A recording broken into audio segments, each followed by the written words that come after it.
Good morning, St. Francis. It is Wednesday, May the 5th, 2021, Wednesday of the 5th week of Easter, the 31st day of Easter. Coming to you once again from the Berm by the Shrine of St. Ignatius of Loyola, honoring Father Jim English and the Jesuit community who was our first pastor, and the Jesuit community who established St. Francis of Assisi Parish. Again, the Berm that fronts Liesville Road, right over there, and right behind, or on the side of the church, or church right there. A little bit temperate day. It's a little bit breezy. There's a nice breeze today. Hopefully it will be warm, but not humid today. So we'll see what happens. Again, here at the Shrine of St. Ignatius of Loyola, because in the Gospel we hear revisiting of Sunday's Gospel, where Jesus talks about the vine and the branches. I can't find any vines. I don't think we had wisteria someplace on this campus, but I think that the rains have washed away all the flowers, so there's just the vines there.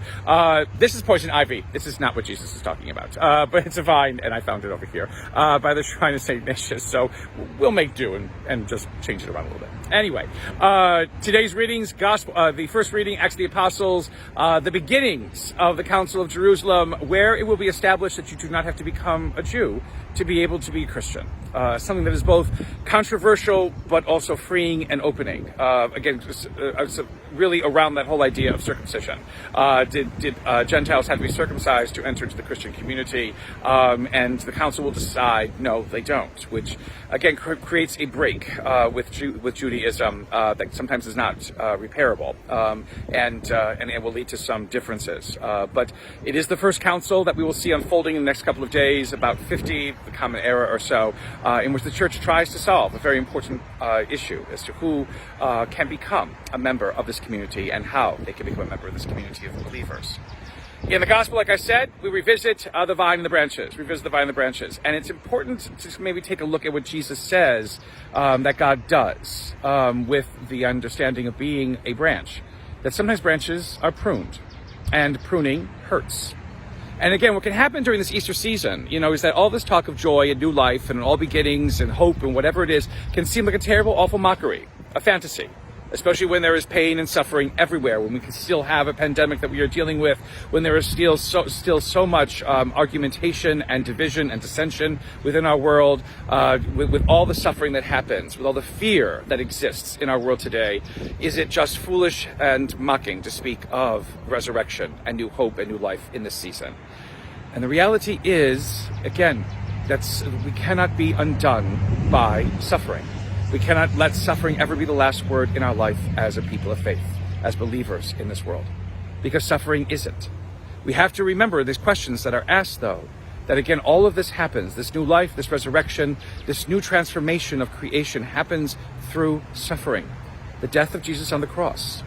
But yet so many times when we just stop at the death of Jesus on the cross, we have to remember that it is not the last word that God will ever speak. And in that pruning that happens to Christ, so the same pruning happens to us, so that newness, new awareness, new wisdom, new wonder may be cultivated within our lives and within this world in which we live. Suffering does not have to ever be a dead end, nor is it really ever a dead end. We create it as a dead end. But it is something that we pass through in so many different ways. We are pruned by God, so that we might not just basically wallow in pain and in agony, but that we might find a wisdom that nothing else perhaps that we experience in life could ever offer or give to us. A wisdom that opens our horizons, a wisdom that makes us a people who truly do believe and throw ourselves into the arms, embrace, and the love of God. That is what human life is about. That is what we are called to witness as believers in this world, is to understand that through suffering there is life, because through death there is life, as this Easter season tries to make us remember again and again and again. We are a people created for something more than just the pains and hurts of this world. And through the pruning that happens in our lives, God hopes that we come to a wisdom that nothing else could ever profit or give us in this world, and allow us to lead this world into that loving embrace of God, which creates all things new, which offers us a destiny and hope, even in the midst of what we experience in life that might seem otherwise. That is the joy of Easter. That is what we are called to always embrace. That is why we are a part of the great vine that is God the Father. A blessed Easter, St. Francis. May the Lord continue to give you his peace.